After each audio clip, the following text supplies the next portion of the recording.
You're listening to an Airwave Media Podcast. Feel like who art Ed? Try to slice it. Who art is Mr. Wood, art Ed me? Good. Either way, it's ambiguous. It works on so many levels. I know. That's off to a great start.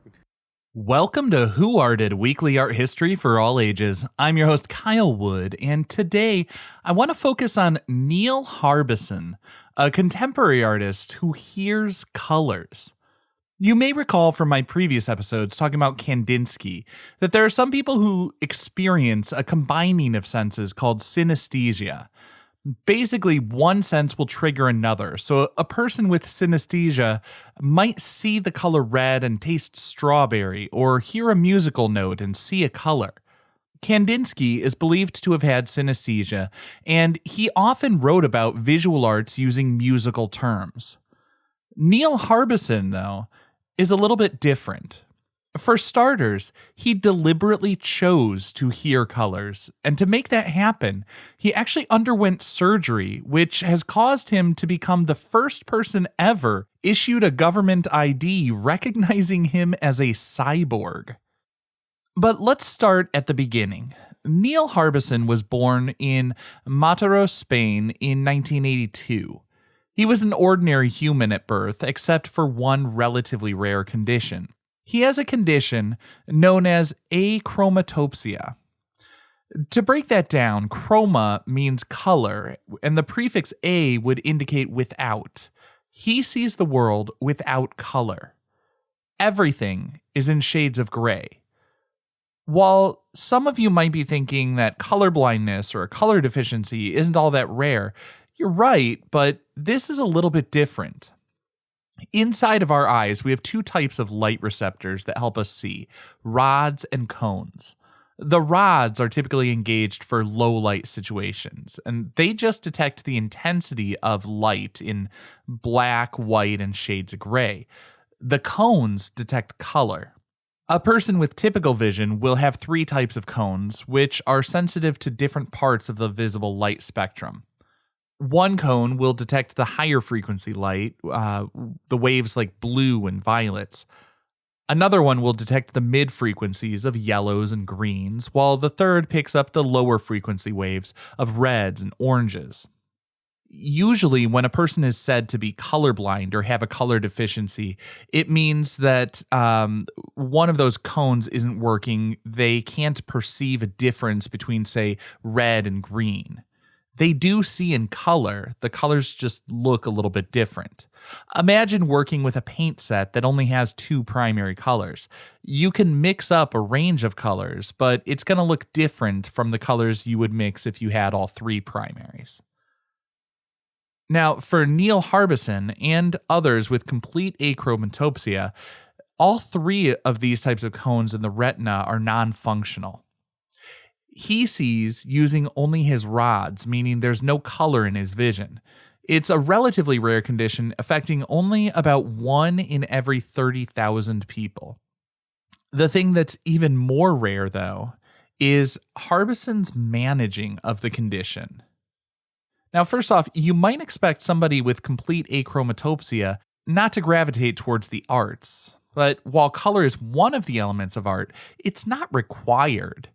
Art is about human expression and creativity. Harbisson found a very creative means of enhancing his senses. Neil Harbisson has an antenna. This isn't merely an accessory. It was surgically implanted and is a part of his body.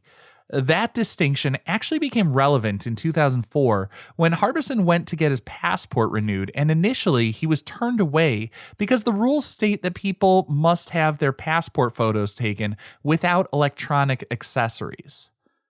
He protested, saying that he identified as a cyborg and that the antenna is a part of his body. It stays connected even when he sleeps or showers. Harbisson says that when someone touches his antenna, he feels it.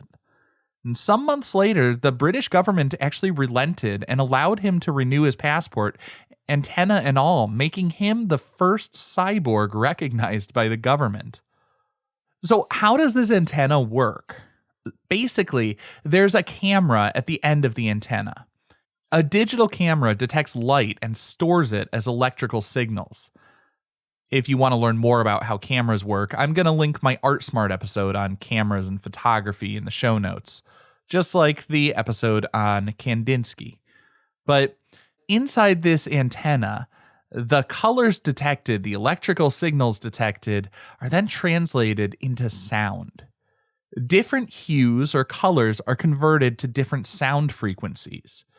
It's actually attuned to even detect light that is invisible in the infrared and ultraviolet spectra.